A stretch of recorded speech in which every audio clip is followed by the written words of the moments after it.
Just a great example of teams coming together to try to help, serve solutions for this crisis we're facing. So we're operating in a very safe environment, but with no driver on board whatsoever. So it's enabling us to minimize the exposure that professionals would otherwise have to those samples, and obviously provide a much needed service to, relinquish them of having to take care of that particular task and freeing them up to do some of the other important work they need to be focused on. Deploying these autonomous vehicles is still very heavily monitored and regulated by the U.S. government and the states as well. And that's really important because the technology is continuing to mature.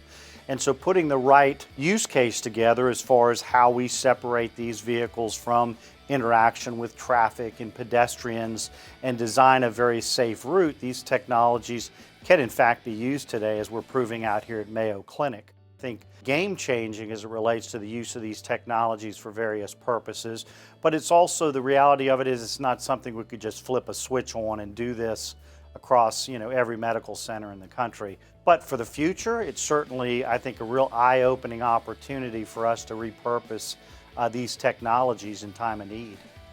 One thing I would say is especially when it comes to something that required us to mobilize very quickly, it's so important you can pull together a public-private partnership like this, where you see industry coming together with the public entity here in the Jacksonville Transportation Authority in the city of Jacksonville, coupled with Mayo Clinic and our other technology partners.